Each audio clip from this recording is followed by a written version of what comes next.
Thank you for watching. My name is Glen Morgan, and this is We the Governed. So today I'm going to be digging into kind of a policy issue I've covered a number of other times in the past, and that has to do with how do we address crime and the crime wave that we see happening in our state and in our communities in Washington state.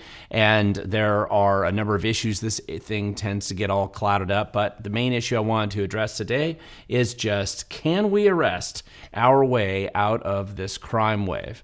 Now, many of you who are frequent viewers of my channel know that I'm oftentimes looking at the criminals who work in government or find ways of stealing money from government. And although there's plenty of them too, and that's a big focus of our efforts here at We the Governed to expose these guys, make sure that they stop stealing our tax dollars, that isn't the main topic when I'm talking about criminals here. I'm really just talking about the violent criminals that exist in our community and that we've been experiencing an increase in crime compared to what we would have experienced 20 years ago or 15 years ago. Most of us know this. And even if Democrats are in denial, the reality is we have to face this issue head on, and we can't just make it go away. And there's a lot of good reasons to do so. So before I get too much further though into this video, let me just remind you, if you haven't done so already, hit the like and subscribe button down below. It doesn't cost you anything, just takes a couple seconds of your time. Feel free to share this video with others if you think they might be interested in these topics or any others that we cover here at We the Governed. So let's get back to, can we arrest our way out of this crime wave in Washington state or in general as a public policy issue? Now, of course, the way many people view this, and I tend to be in this camp as well, one less criminal on the street, that's a good thing because it helps clean up the community and our environment. Many of you know I was involved in a shooting about 3 years ago on my property. Unfortunately, the bad guy survived that. But one of the things I did do is look up his criminal history, and it was astounding to me to look at both how many times that guy had been arrested, how many times he had been in prison, in a variety, in jail, in a whole bunch of different counties, and also just the massive list of victims that this guy had left behind as part of his criminal enterprise effort. And all he'd ever been doing, at least since he was an adult, was being a criminal and committing massive numbers of crimes. And of course, all those court cases and arrests and going to jail that I read about were just a small fraction of what he'd been spending his time doing. And so, you know, when you've had that experience and really dug into some of these guys, sometimes you really realize how much better the world is when they actually are put away in jail where they can't hurt other people. Now, I've talked about this topic in general in Washington state in the past because our state does have a history of addressing significant crime waves that have occurred here in the past. If you lived in Washington back in the 1970s or 80s, whether you were necessarily as aware of it back then or not, didn't have social media, but we were in the midst of a massive crime wave of pretty much all types of violent crime, from murder to rape to violent robbery. All kinds of issues were going on in Washington state. And the people who lived in our state were aware of this. Washington state actually pioneered, or was one of the pioneers, on two different issues that have become fairly normal in dealing with crime in America today. One of them was the 1990 Community Protection Act that I covered in this previous video, and this video right here, and I will link to it down below.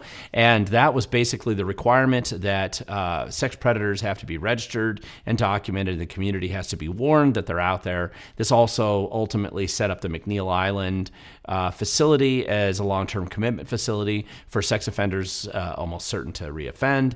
And also, Washington state was, I believe, the second state to pass the 3 strikes and you're out law. And I will point out that that law was not passed originally by the legislature. It was passed by the citizens in a citizens initiative that John Carlson, talk show host at the time in Seattle, took point on and led, and it was a very popular initiative, and it passed overwhelmingly in Washington state.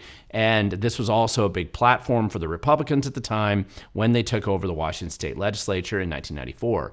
And the congressional delegation going back to D.C. also flipped and changed control.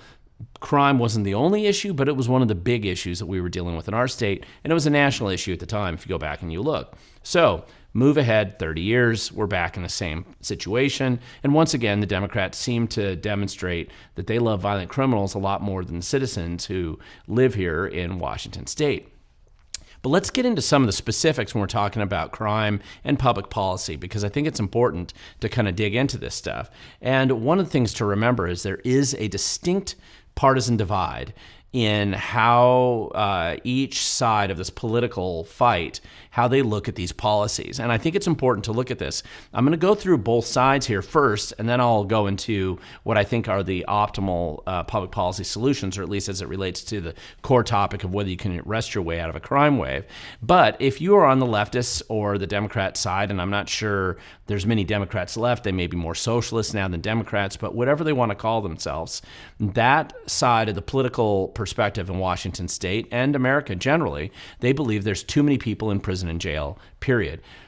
They aren't really willing to look exactly why they're in jail always, but they do believe there's too many people in prison or jail. And so that is kind of the fundamental foundation of how they look at dealing with public safety issues. They believe that there needs to be more emphasis on rehabilitation. And by the way, the sad thing about a lot of these public policies is that there's actually a gray area on some of them. Just because one side emphasizes rehabilitation doesn't mean there isn't a place for rehabilitation. There is. It's just that the ability to have a public policy that's balanced is almost impossible when things become so polarized in a partisan sort of way. And that's this ridiculous emphasis on rehabilitation in a way that doesn't make a lot of rational sense sometimes is one thing that does define the left in their approach to public safety. Criminals are often misunderstood, and they're just sad stories. You hear this all the time. It is a common mantra that comes out, especially if the people who are pushing this, if they went to college and they spend a bunch of time in sociology class or some other DEI class, they've convinced themselves that nearly everybody in jail is really just misunderstood and there's no such thing as crime. They believe that jail itself must be racist and barbaric by its nature, and that it's evil, and that anything we could do to get rid of the jails or prisons would be a solution for nirvana, and there'd be no bad consequences to that. They also seem, though, paradoxically, and this is like one of these things that people have to realize, because this is where you run into a civil libertarian fight against the left in particular, is the left's desire to create endless new crimes all the time that have no victims.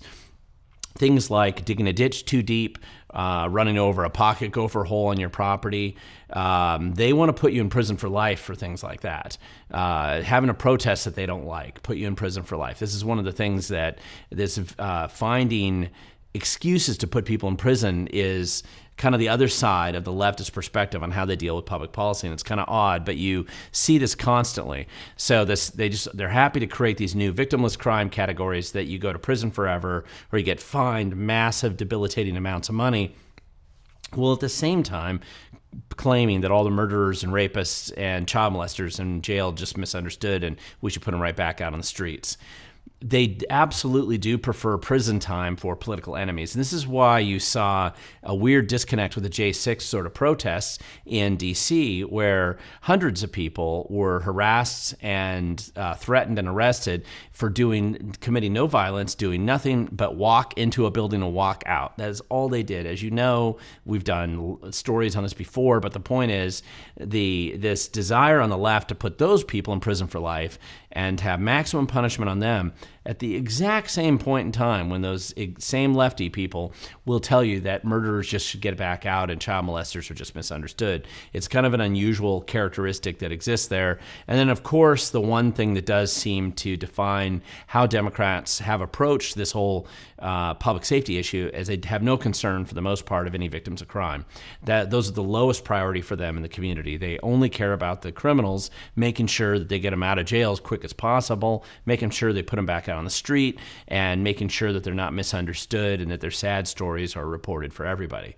It's really an amazing difference. By the way, it was not this partisanly obviously different in the past. Yes, it's true. You had a lot more Democrats that were in this camp historically, 50, 40 years ago. This is true. This is where they usually were. However, the partisan divide and the difference between roughly the two political polarizations on this issue are very dramatic, and you really see it with these issues here.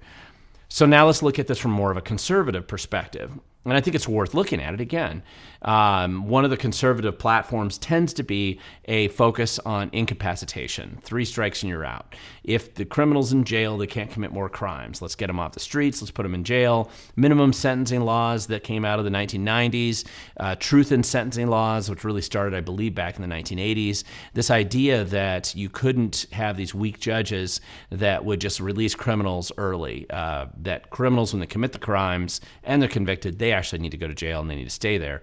And this idea of deterrence through enforcement, it's not perfect, but if criminals see that there's significant enforcement, maybe there's some level of deterrence and that they aren't going to be committing more crimes. And it is kind of a rational actor theory that you've heard about with some criminals, in that at least some types of crime would probably have less of it if they saw there was some enforcement. The concept of community policing, which to be honest has been distorted beyond all traditional definitions, and it could mean a lot of different things to different people. But this community policing really came out of this kind of conservative crackdown on crime movement that was a Republican conservative perspective. And the idea of having proactive investigations or special task force like drug gang units or drug units or violent robbery units, just people that were specialized in child predator units, for example. A lot of this came out of this idea of really focusing on trying to get these criminals caught, and that each type, some different types of crime sometimes required specialized and proactive investigation.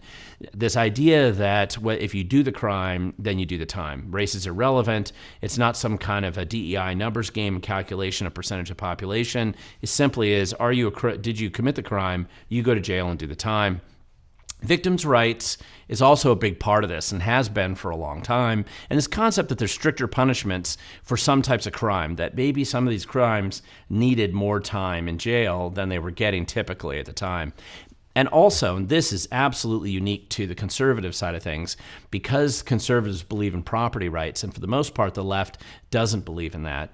Property crimes matter too. So when your house gets burglarized, or people go to the store and sweep the shelves off and want to do massive retail theft, these are crimes that must be punished too. You can't just let people get away with that. And this is really where you have the big divide between the two sides. There's a clear and distinct difference. This isn't true always with every policy discussion that we have, where there's sometimes a lot more blending between the two political sides. On this issue, these are pretty stark perspectives at how they look at most of these issues. But there are other things where there is a little bit more blending, and maybe it isn't so much that. But these are issues that I believe we need to focus a little bit more on and paying attention to, because if we care about addressing crime and reducing the free hand that criminals appear to have in the community, we have to be aware of the abuse of prosecutorial discretion, for example. Prosecutorial discretion is basically where you have a prosecutor. If you actually look at the average county of Washington state, a large number of the counties really don't prosecute. They're prosecuting between 40 and 60% of the cases that law enforcement brings to them.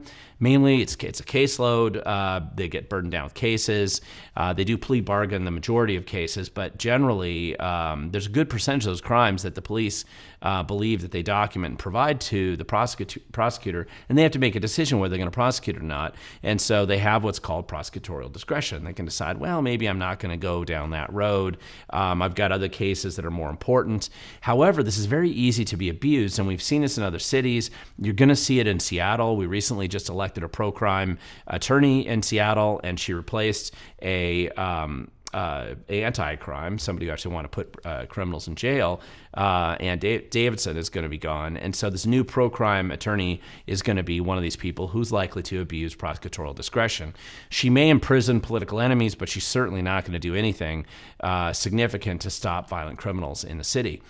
Related to this is this judicial consistency and temperament, where judges get into office and then they abuse their discretion as well, and they release criminals as early as they possibly can, give them no cash bail, find any excuse to throw out charges, and release those violent criminals as fast as they can possibly get them out of the courthouse and back into the community so that they can hurt more people and cause more trouble. This is why it matters who your judges are in every community. Then there's, of course, the question about adequate law enforcement resources and the rules under which they operate.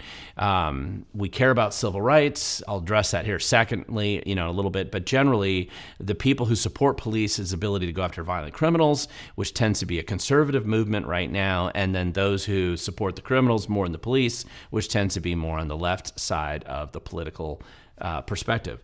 Civil rights protections happens to be a category of issue when you're dealing with this that both sides do care about and profess concern over civil rights, and they should.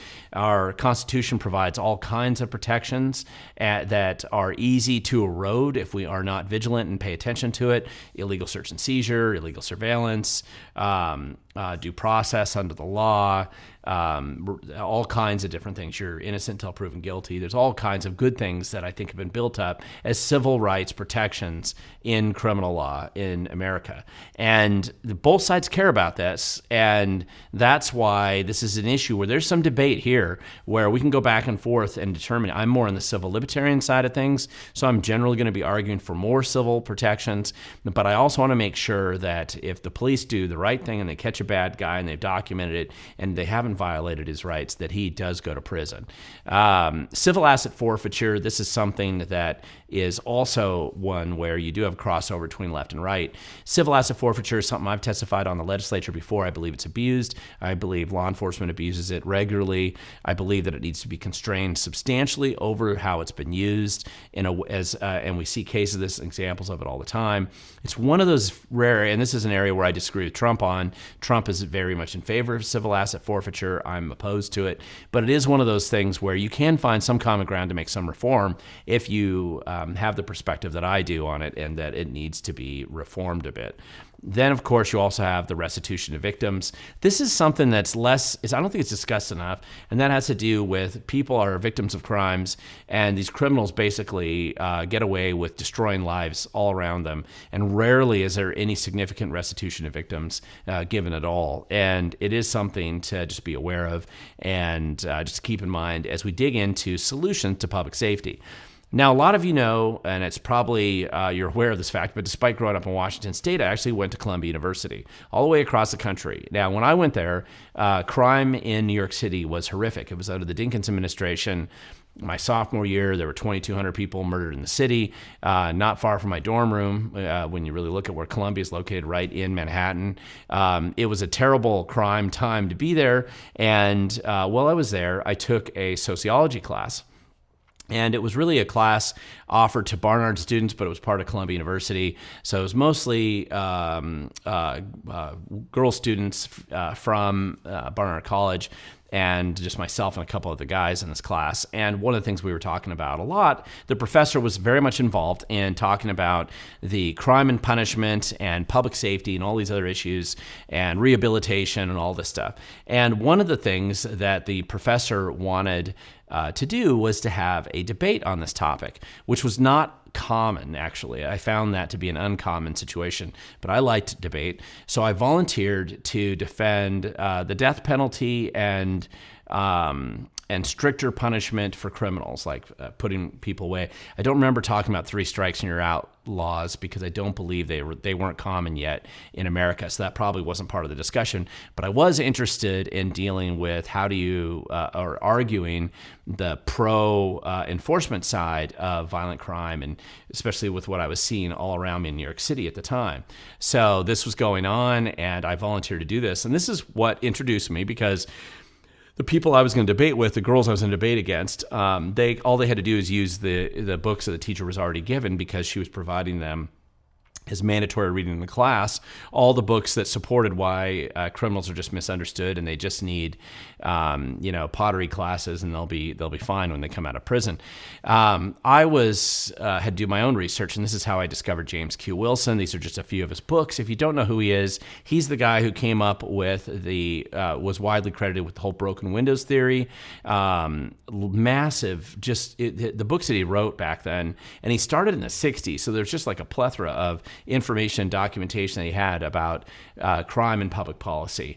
and the statistics and the studies, and when you dig into his books, looking at everything that was there at the time, it was, to me, very eye-opening, very interesting. I learned a lot reading those books and preparing for that debate. And of course, probably no surprise, all I really did during the debate is get screamed and yelled at by a bunch of angry leftist sort of feminists in the classroom who didn't like the fact that I disagreed with them. And it was funny because there were two students that were on my side. It was myself and this kid who was not even a U.S. citizen. He was from the Dominican Republic. And so, the black guy and the white guy up here were trying to argue about support, how there was a good reason to have more aggressive public policy towards putting criminals in jail, and we got screamed and yelled at by the girls in the class. Despite that, though, I will give credit to my professor at the time. This is one of those few cases when they didn't downgrade me in that class for being a conservative. She actually appreciated that I was willing to get screamed and yelled at all day and find my own books to do the research, and she did like me in that class, so that was kind of a unique experience for me at Columbia. Nevertheless, I still believe, and that influenced substantially how I viewed this whole thing about reducing crime in the community. Now, I will point out, while I was there at Columbia University as well, I did bring Rudy Giuliani to come speak on campus. He was running for running for mayor at the time, hadn't been elected yet, but he gave this whole pitch at this public presentation on campus. And you could see him talk about the James Q. Wilson broken windows theory and how to address crime. And he was a former prosecutor as well. And New York was just suffering on this just a massive crime wave. Nobody in Washington State's ever experienced anything like what New York City was experiencing at the time. And he really did have a legitimate plan to fix the crime wave in New York City at the time. Now, listen, I know you're bored now because I'm talking all about this stuff and how does it apply to Washington State. That's probably your big question. And remember, I've talked about the crime wave and the history of what Washington State did to get there. Let's talk about how we can indeed arrest our way out of crime and why I believe this is a huge and very important public policy position that successful future political leaders are going to have to implement in our state if they care about reducing violent crime. Number one of the reasons why I believe that you can indeed arrest your way out of a crime wave like this is that felons who are arrested and convicted and put in prison, they don't create more victims while they're there. They may not be rehabilitated, which is a less significant concern than ensuring they aren't out there victimizing day in, day out, month in, month out, hundreds and hundreds of families all around their community as they rob, as they rape, as they steal, as they murder, as they commit whatever crimes they commit.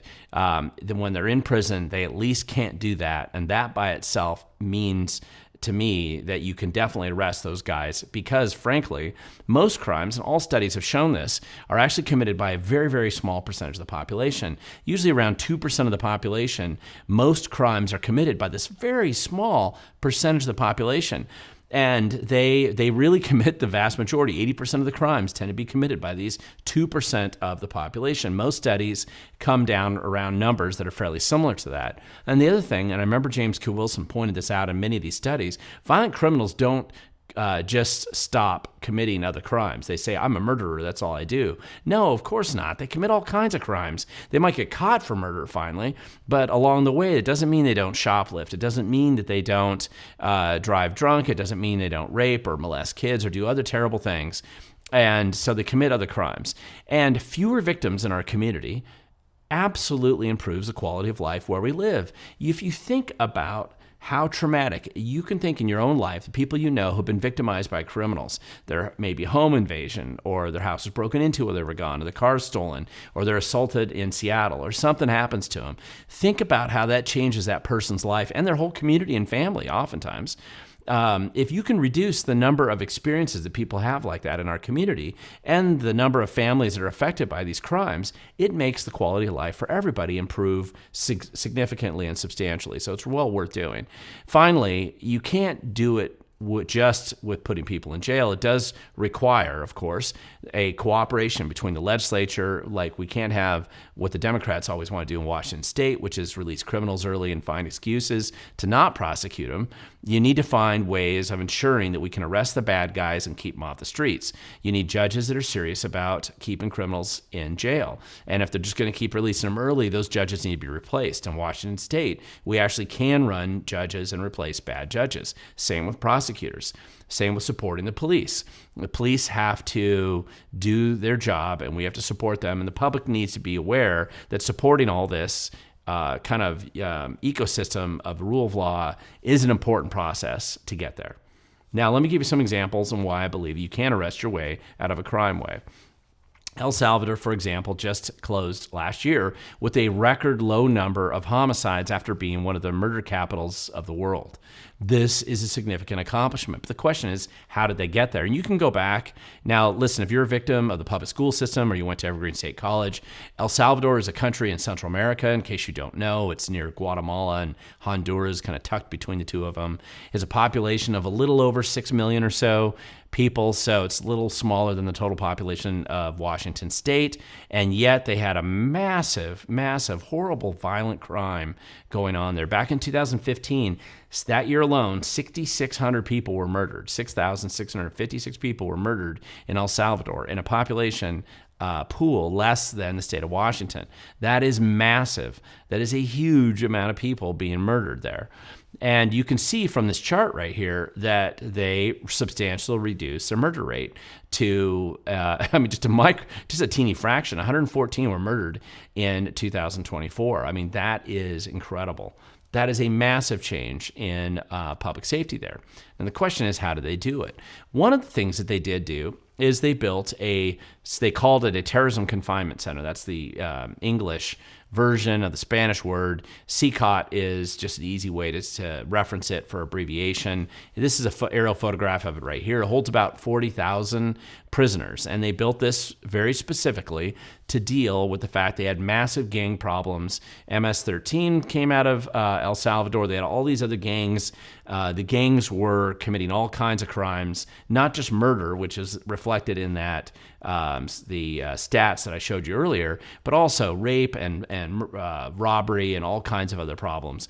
And so, obviously, again, violent criminals don't just commit murder. They're willing to commit all kinds of other crimes as well. So El Salvador builds its prison, and then they essentially go out and round up all the gang members in the community they could find, and they put them in prison.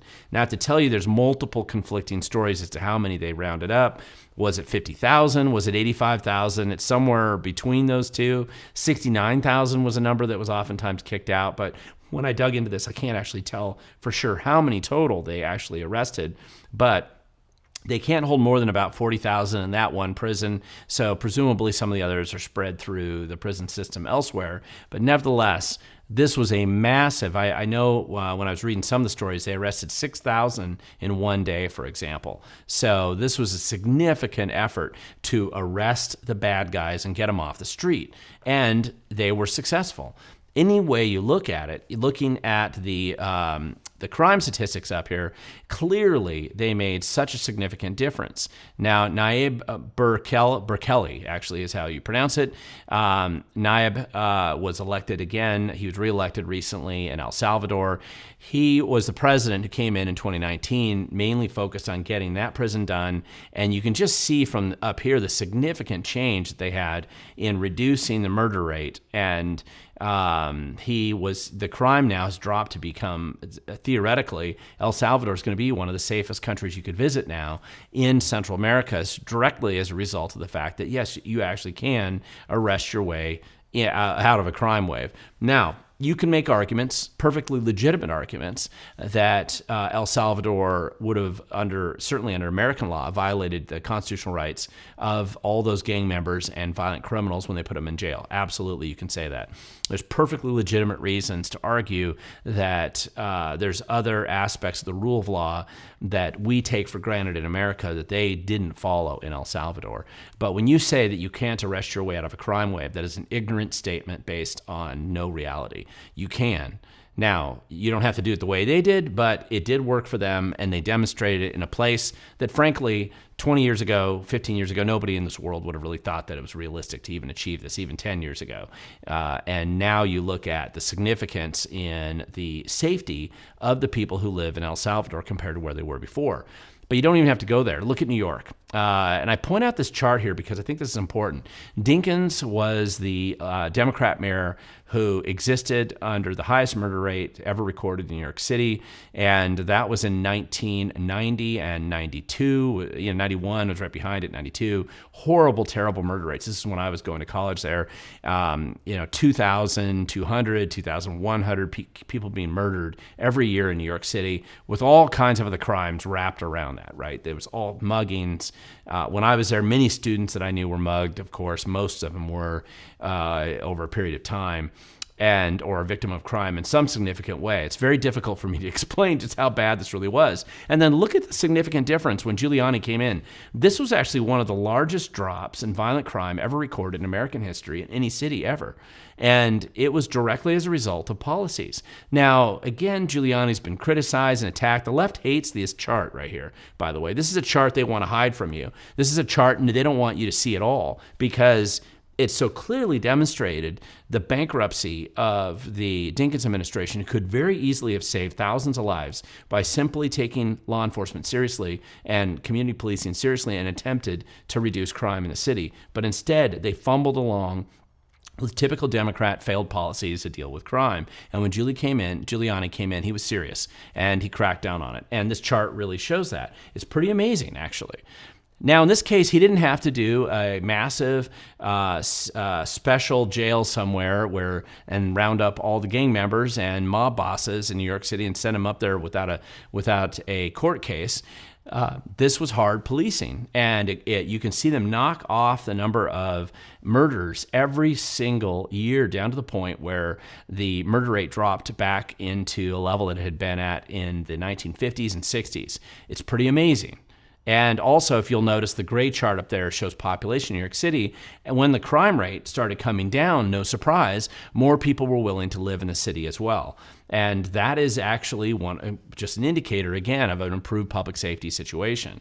Unfortunately, right now, what we have is pro-criminal mayors that have been elected in a variety of cities all around America. And you have Chicago's Brandon Johnson, a Democrat out there who absolutely has no interest in solving the crime problem in that city, and in fact encouraging it to get worse with the sanctuary city policies that he has now.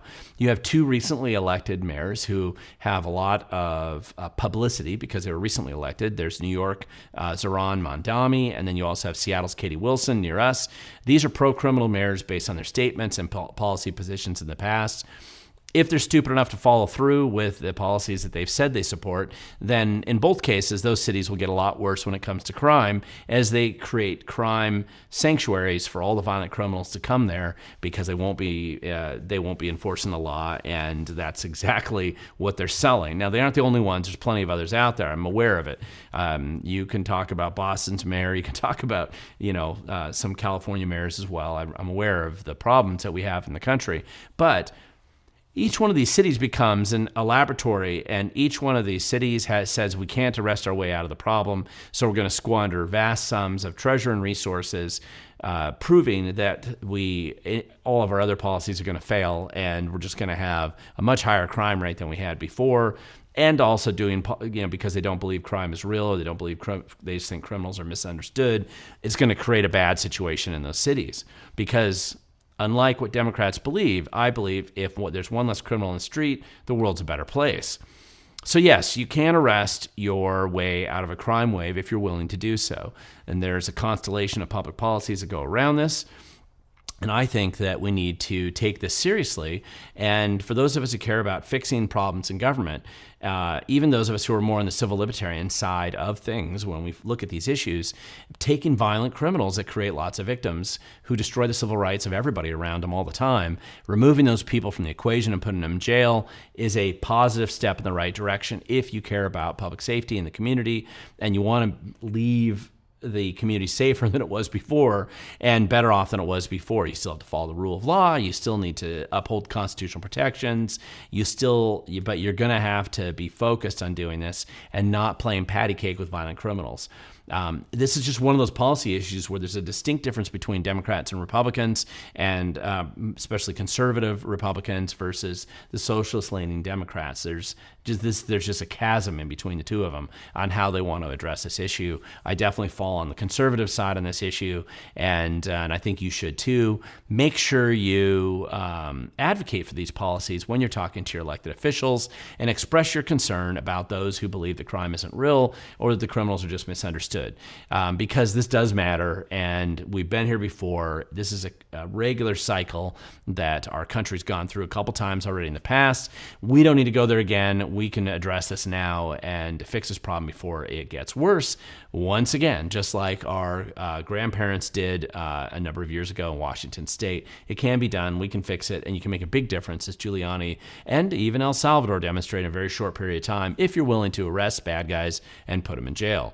But for you to make an impact with these people, our elected officials, judges, prosecutors, you have to be willing to show up, tell them what you think, and you got to put pressure on them.